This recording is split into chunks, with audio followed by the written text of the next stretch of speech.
महाराष्ट्र के पुणे में स्थानीय निकाय चुनाव में जीत के बाद जश्न के दौरान हुआ हादसा। विजय उत्साह में हल्दी उड़ाने के दौरान आग का दिया गिरने की वजह से 8 से 9 लोगों की घायल होने की जानकारी है। पटाखे की वजह से आग लगने का अंदेशा जांच कर रही है पुलिस। बिहार और पूर्वी उत्तर प्रदेश में ठंड और कोहरे को लेकर ऑरेंज अलर्ट किया गया है जारी। हरियाणा, पंजाब, दिल्ली, हिमाचल प्रदेश, उत्तराखंड, ओडिशा और पूर्वी भारत के लिए येलो अलर्ट जारी। दिल्ली में बीती रात से धुंध छाई हुई है। घने कोहरे का चादर लगातार आ रहा है देश की राजधानी में नजर। विजिबिलिटी घटने की वजह से वाहनों की रफ्तार पर लगा ब्रेक। दिल्ली के रैन बसेरों को लेकर एबीपी न्यूज का रियलिटी चेक। जामा मस्जिद के पास बने रैन बसेरे में जरूरी सुविधाओं की है कमी। ठंड के मौसम में गर्म पानी का इंतजाम ही नहीं है। शौचालयों में भी है बेहद गंदगी। चंडीगढ़ में मौसम बदलने के साथ ही शीतलहर का भी है सितम जारी। सर्दी दूर करने के लिए अलाव का सहारा ले रहे हैं लोग। कोहरा आने से हुई है विजिबिलिटी बेहद कम। दिल्ली में बढ़ते प्रदूषण को लेकर कांग्रेस के युवा कार्यकर्ताओं ने अपना विरोध दर्ज करवाया। सेंटा क्लॉज की ड्रेस पहनकर विरोध जताने के लिए पहुंचे कांग्रेस के स्टूडेंट विंग से जुड़े हुए छात्र। मुरादाबाद में भी घना कोहरा छाया रहा। धुंध की चादर में लिपटा पूरा शहर। पारा गिरने की वजह से सर्दी बढ़ गई है। ऐसे में घरों से बाहर निकलना बेहद मुश्किल हुआ। लद्दाख के ऊंचाई वाले इलाकों में बदला मौसम का मिजाज। कारगिल में हुई जमकर भारी बर्फबारी। पहाड़ियों पर भी बर्फ जम गई है। मौसम का लुत्फ भी उठा रहे हैं पर्यटक। कारगिल की पहाड़ियों पर बर्फबारी की वजह से अब ठंड बढ़ने लगी है। पारा गिरने की वजह से बढ़ी सर्दी। खराब मौसम के कारण ट्रैफिक जाम की समस्या हो रही है। विमान सेवाएं भी हो रही प्रभावित। तो वहीं अयोध्या में कड़ाके की ठंड में भी श्रद्धालुओं का हुजूम उमड़ रहा है। राम मंदिर दर्शन के लिए श्रद्धालु का जोश काफी हाई दिख रहा है। राम मंदिर के बाहर श्रद्धालुओं की कतार भी देखने को मिली। जम्मू कश्मीर के ऊंचाई वाले इलाकों में मौसम ने बदली करवट। गुलमर्ग में हुई भारी बर्फबारी। बर्फ की सफेद चादर में लिपटी गुलमर्ग की वादियां। जम्मू कश्मीर, लद्दाख और उत्तर पूर्वी हिमाचल प्रदेश के ऊंचाई वाले इलाकों में भारी बर्फबारी की चेतावनी जारी की गई है। कुछ स्थानों पर बारिश के साथ गिर सकते हैं ओले। जम्मू कश्मीर के शोपियां में भी हुई है भारी बर्फबारी। मुगल रोड पर बर्फ जम जाने की वजह से वाहन चालकों की बढ़ गई है टेंशन। वाहन चलाने में काफी दिक्कतें हो रही हैं। बर्फ पर फिसल रही हैं वाहनों की टायर। जम्मू कश्मीर के पुंछ में मुसीबत बनी बर्फबारी। मुगल रोड पर बर्फ जम जाने की वजह से कई वाहन फंस गए। पीर की गली इलाके में बर्फ में फंसे लोगों को पहुंचाई गई मदद। तो वहीं जम्मू कश्मीर के किश्तवाड़ जिले में भी बर्फबारी हो रही है। मचैल माता मंदिर के पास बर्फबारी के कारण दूधिया रंग में रंगे पहाड़। पहाड़ों की चोटियां बर्फ से ढकी। पेड़ों और घरों की छतों पर भी जम गई है बर्फ ही बर्फ। जम्मू कश्मीर के डोडा में भी मौसम का बदला मिजाज। ऊंचाई वाले इलाकों में बर्फबारी तो निचले इलाकों में हुई बारिश। पारा गिरने की वजह से कड़ाके की हो रही है ठंड। हिमाचल प्रदेश के ऊंचाई वाले इलाकों में भी गिरने लगी है बर्फ। मनाली, लाहौल स्पीति में भी बर्फबारी हुई है और बर्फ की सफेद चादर में घाटियां आ रही हैं ढकी हुई नजर। मनाली और लाहौल स्पीति में सैलानियों के लिए सौगात लेकर आई है बर्फबारी। क्रिसमस करीब होने की वजह से हिमाचल के पर्यटक स्थलों का रुख कर रहे हैं सैलानी। तो वहीं बर्फबारी होने से दोगुनी हो गई है पर्यटकों की खुशी। क्या महाराष्ट्र स्थानीय निकाय चुनाव का नतीजा आगामी चुनाव का ट्रेलर है और नतीजों का मैसेज आखिर क्या है? आगे के रण के लिए सियासत का नया समीकरण क्या होने वाला है? महाराष्ट्र की सियासत से जुड़ा पूरा अपडेट आइए आपको दिखा देते हैं फटाफट। बीएमसी चुनाव को लेकर उद्धव और राज ठाकरे आज गठबंधन का ऐलान कर सकते हैं। शिवसेना उद्धव गुट के नेता संजय राउत ने कहा कि उद्धव और राज ठाकरे जल्द करेंगे इसका ऐलान। महाराष्ट्र निकाय चुनाव में महायुति की जीत पर पीएम मोदी ने महाराष्ट्र की जनता का आभार व्यक्त किया। अमित शाह ने कहा कि कल्याण के विजन पर जनता का है आशीर्वाद। नड्डा ने कहा जन कल्याणकारी नीतियों को जनता का अटूट समर्थन मिला है। महाराष्ट्र निकाय चुनाव के नतीजों पर डेप्यूटी सीएम अजित पवार ने कहा कि यह सीएम देवेंद्र फडणवीस के नेतृत्व में किए गए कार्य का है नतीजा। अब जनता के साथ किए गए वादों को पूरा करने का आ गया है समय। महाराष्ट्र निकाय चुनाव में सत्तारूढ़ महायुति गठबंधन को बंपर जीत मिली है। फडणवीस ने कहा आगामी चुनावों में भी हमें जीत मिलेगी। 15 जनवरी को होना है बीएमसी और 29 नगर निगमों के चुनाव। महाराष्ट्र निकाय चुनाव में महायुति की जीत पर महाराष्ट्र के डेप्यूटी सीएम एकनाथ शिंदे ने कहा बीजेपी ने सेंचुरी बनाई तो शिवसेना ने हाफ सेंचुरी। संकेत साफ है बीएमसी चुनाव में भी सफल होगी महायुति। महाराष्ट्र निकाय चुनावों में बीजेपी के 5 विधायकों के गढ़ में कांग्रेस की बड़ी सेंध। चंद्रपुर नगर निकाय चुनाव में विजय वडेट्टीवार बने हैं किंग मेकर। जिले के 11 में से 7 नगर परिषदों पर लहराया अपना परचम। महाराष्ट्र निकाय चुनाव में अकेले आगे बढ़ेगी कांग्रेस। पार्टी नेता संजय सावंत ने कहा कि फैसले के पीछे है वैचारिक वजह। ये जल्दबाजी में नहीं बल्कि सोच समझ कर लिया गया पार्टी का फैसला है। महाराष्ट्र में कांग्रेस के अकेले नगर निकाय चुनाव लड़ने के फैसले पर शिवसेना उद्धव गुट के नेता आनंद दुबे ने कहा कि पिछले 30 सालों से कांग्रेस लगातार हार रही है बीएमसी के चुनाव, इस बार क्या करेंगे चमत्कार। महाराष्ट्र निकाय चुनाव में महायुति की जीत के लिए विपक्ष ने निर्वाचन आयोग और धनबल को बताया है जिम्मेदार। संजय राउत ने कहा कि चुनाव में पैसा लाया गया, वोट खरीदे गए, पावर का गलत इस्तेमाल किया गया। और देखिए अरावली को लेकर हरियाणा से राजस्थान तक आखिर क्यों मचा है सियासी कोहराम। अरावली को बचाने की मुहिम आखिर क्यों छेड़ी गई, पूरी खबर आइए आपको दिखा देते हैं 9 सेकंड न्यूज में फटाफट। अरावली बचाओ अभियान के तहत जगह जगह हो रहा है प्रदर्शन। केंद्रीय पर्यावरण मंत्री भूपेंद्र यादव आज प्रेस कॉन्फ्रेंस करेंगे। कहा है कि अरावली इलाके में कोई छूट नहीं दी गई है, भ्रम फैलाना बंद करें। अरावली बचाने के मुद्दे पर जयपुर में कांग्रेस नेताओं का पैदल मार्च हुआ। कहा कि अरावली केवल पहाड़ नहीं बल्कि राजस्थान का पर्यावरणीय कवच है। खनन या छेड़छाड़ की कोशिश हुई तो और तेज करेंगे आंदोलन। अरावली पहाड़ियों को बचाने की मुहिम हुई तेज। उदयपुर में वकीलों ने प्रदर्शन किया। गुरुग्राम में हरियाणा के मंत्री के घर के बाहर लोगों ने प्रोटेस्ट किया। अरावली के मुद्दे पर राजस्थान के पूर्व मुख्यमंत्री और कांग्रेस के नेता अशोक गहलोत ने कहा कि सभी जगह मचा हुआ है हाहाकार। अरावली केवल पहाड़ नहीं बल्कि राजस्थान समेत अन्य प्रदेशों की जीवन रेखा है।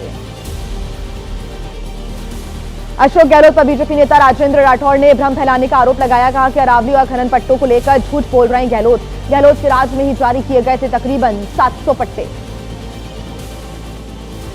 अरावली के मामले पर राजस्थान के डिप्टी सीएम प्रेमचंद्र बैरवा ने कहा कि इस राजस्थान में कोई नुकसान नहीं होगा। विपक्ष के सवाल पर बोले उन्हीं की बनाई गई है ये पॉलिसी। कांग्रेस ने सेव अरावली अभियान तेज करने का ऐलान कर दिया है। कांग्रेस नेता टीकाराम जूली ने कहा कि अरावली के साथ दोहरा रवैया बर्दाश्त नहीं किया जाएगा। सरकार उद्योगपति मित्रों को फायदा पहुंचाने के लिए नीतियों में ऐसे बदलाव कर रही है। आज कौन अपनी नई पार्टी का ऐलान करने वाला है, कहां पर स्कूलों में गीता का पाठ अनिवार्य कर दिया गया है, बंगाल की सियासत में क्यों है उबाल, जानते 9 सेकंड न्यूज में फटाफट। पश्चिम बंगाल में 58 लाख वोट कटने के बाद पार्टी के बीएलए को संबोधित करेंगी ममता। कोलकाता में होगी बीएलए की बैठक। वोटर्स की सहायता में बूथ स्तर के पार्टी कार्यकर्ताओं की भूमिका मजबूत करना है लक्ष्य।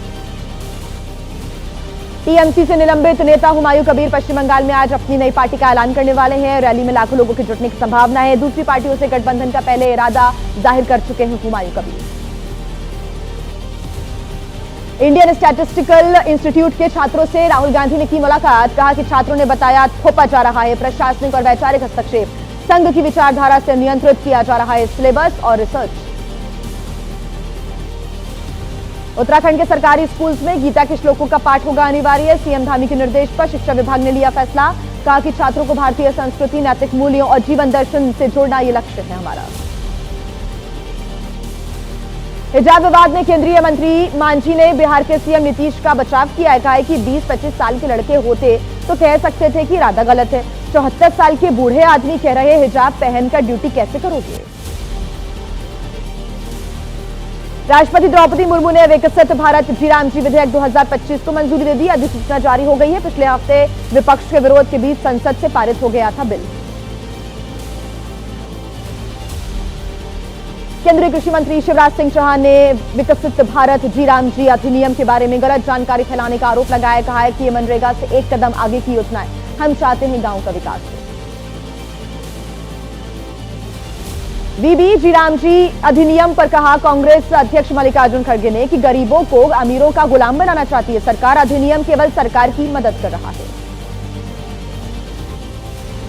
मनरेगा का नाम बदलने के खिलाफ कांग्रेस का प्रदर्शन। ओडिशा के सभी जिलों में प्रदर्शन कांग्रेस के नेता करेंगे। गरीबों के शोषण के लिए योजना के कई प्रावधानों में बदलाव का आरोप भी लगाया। कर्नाटक में खींचतान के बीच कांग्रेस अध्यक्ष मल्लिकार्जुन खड़गे की पार्टी कार्यकर्ताओं से सामूहिक प्रयास को स्वीकार करने की अपील। कहा कि कर्नाटक में नेतृत्व को लेकर भ्रम स्थानीय स्तर पर है, आला कमान में कोई भ्रम नहीं है। जीतन राम मांझी ने अपनी पार्टी के लिए की है राज्यसभा सीट की मांग। एनडीए में उचित व्यवहार नहीं किए जाने का भी आरोप लगा दिया संकेत कि राज्यसभा सीट नहीं मिली तो विकल्पों पर करेंगे पुनर्विचार। केंद्रीय मंत्री जीतन राम मांझी ने कहा कि सभी एमपी और एमएलए लेते हैं कमीशन। हमने खुद अपनी पार्टी को ऐसे कई बार कमीशन का पैसा दिया है। यूपी विधानसभा के शीतकालीन सत्र का आज दूसरा दिन है। अनुपूरक बजट आज पेश किया जाएगा। वंदे मातरम पर भी विशेष चर्चा होनी है। समाजवादी पार्टी कोडिन सिरप और एसआईआर के मुद्दे पर प्रदर्शन करेगी। यूपी बीजेपी की लखनऊ में हुई संगठनात्मक बैठक। एसआईआर के मुद्दे पर यूपी बीजेपी अध्यक्ष पंकज चौधरी ने कहा कि हम चर्चा से भागते नहीं हैं। हमने चुनाव सुधार पर चर्चा कराई, लेकिन विपक्ष संतुष्ट नहीं होता। गोरखपुर में यूपी के सीएम की सुरक्षा में हुई चूक, लापरवाही के आरोप में सुपरवाइजर को किया गया है सस्पेंड। अखिलेश यादव बोले, जब सीएम की सुरक्षा में लापरवाही तो बीजेपी राज में आम जनता की रक्षा सुरक्षा की क्या ही बात की जाए। बंगाली गायिका लग्नजीता चक्रवर्ती से अभद्र व्यवहार करने का आरोपी महबूब मलिक गिरफ्तार किया गया। सिंगर का आरोप जागो मां गाने को लेकर मारने की हुई थी कोशिश, की गई थी बदसलूकी। बंगाली गायिका के साथ स्टेज पर बदसलूकी के मामले में टीएमसी नेता कुणाल घोष ने घटना को बताया है बेहद दुर्भाग्यपूर्ण। बंगाली गायिका के साथ अभद्र व्यवहार के आरोप में बीजेपी नेता सजल घोष ने ममता सरकार पर निशाना साधा। पूछा, पश्चिम बंगाल और बांग्लादेश में अब क्या फर्क रह गया है। और आइए अब आपको दिखा देते हैं फटाफट 9 सेकंड न्यूज में देश से जुड़ी हुई कुछ बड़ी और अहम खबरें। आज खत्म हो रही है लूथरा ब्रदर्स की पुलिस रिमांड। कड़ी सुरक्षा के बीच किया जाएगा गोवा के मापुसा कोर्ट में पेश। कस्टडी बढ़ाने की मांग कर सकती है गोवा पुलिस।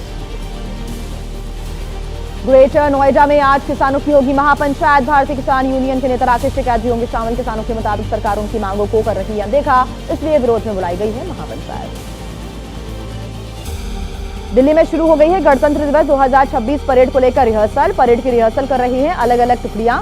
कर्तव्य पथ पर दिखा अनुशासन और समर्पण। क्रिसमस आते आते अब जम्मू कश्मीर में सुरक्षा कड़ी हो गई है। जम्मू में वाहनों की चेकिंग हो रही है। संदिग्धों से भी पूछताछ पुलिस कर रही है। कोलकाता में संघ प्रमुख मोहन भागवत ने कहा, पूरब में उगता है सूरज, क्या इसके लिए भी चाहिए संवैधानिक मंजूरी। उसी तरह हिंदुस्तान एक हिंदू राष्ट्र, जन्म के आधार पर जाति व्यवस्था हिंदुत्व की पहचान नहीं। अगस्ता वेस्टलैंड हेलीकॉप्टर घोटाले मामले से जुड़े हुए सीबीआई मामले में राउज एवेन्यू कोर्ट में सुनवाई होनी है आज। आरोपी क्रिश्चियन मिशेल को जेल से रिहा करने की मांग वाली याचिका पर आज सुनवाई होगी। दिल्ली शराब नीति से जुड़े भ्रष्टाचार मामले में भी राउज एवेन्यू कोर्ट में आज सुनवाई होनी है। सीबीआई की चार्जशीट पर संज्ञान लेकर सुनवाई कर रहा है कोर्ट। केजरीवाल, सिसोदिया समेत कई हैं आरोपी। नेशनल हेराल्ड मामले में ईडी की याचिका पर दिल्ली हाई कोर्ट में आज सुनवाई होनी है। राउज एवेन्यू कोर्ट ने ईडी की चार्जशीट पर संज्ञान लेने से इनकार कर दिया था। और आइए फटाफट 9 सेकंड न्यूज में जान लेते हैं अपराध जगत से जुड़े हुए बड़े अपडेट। गाजियाबाद की पुलिस के साथ बदमाशों की हुई मुठभेड़। पुलिस की गोली से एक बदमाश घायल हो गया। हत्या के मामले में पुलिस कर रही थी दोनों बदमाशों की तलाश। 25-25 हजार रुपए के इनके ऊपर इनाम है। लखनऊ में पकड़ा गया फर्जी मार्कशीट डिग्री बनाने वाला गिरोह। 25,000 से 4 लाख तक डिग्री बेचते थे। गोमती नगर में प्रिंटिंग शॉप में छपती थी फर्जी मार्कशीट। मध्य प्रदेश के जबलपुर में गला रेत कर ऑटो चालक की हत्या कर दी गई। स्कूटी चालक के साथ हुआ था ऑटो चालक का कुछ विवाद। स्कूटी सवार चाकू से कई वार किए गए और छानबीन में जुटी हुई है पुलिस। बांग्लादेश में हिंदू युवक की हत्या के मामले को लेकर भारत में है आक्रोश। चंडीगढ़ में बांग्लादेश के खिलाफ किया गया प्रदर्शन। मोहम्मद यूनुस सरकार के खिलाफ की गई नारेबाजी। हिंदुओं को सुरक्षा मुहैया कराने की हुई मांग। बांग्लादेश में हिंदुओं के साथ हो रही घटनाओं का हिंदुस्तान में विरोध हुआ। हावड़ा में लोगों ने किया विरोध प्रदर्शन। हिंदुओं को सुरक्षा मुहैया कराने की मांग की गई। बांग्लादेश में हिंदुओं पर हो रहे अत्याचारों के खिलाफ राजधानी दिल्ली में भी विरोध प्रदर्शन हुआ। सामाजिक संगठन से जुड़े लोगों ने जताया विरोध। बांग्लादेश के खिलाफ की जमकर नारेबाजी।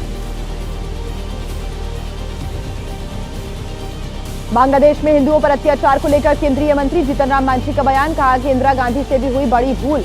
पाकिस्तानी सैनिकों को सरेंडर करवाने के बाद बांग्लादेश ना बनता तो हिंदुओं की ना होती ये हालत। संघ प्रमुख मोहन भागवत ने बांग्लादेश के हालातों को बताया काफी मुश्किल। कहा कि हमें जितना हो सके उतनी करनी चाहिए बांग्लादेश में हिंदुओं की मदद। भारत सरकार को इसके लिए देना होगा विशेष ध्यान।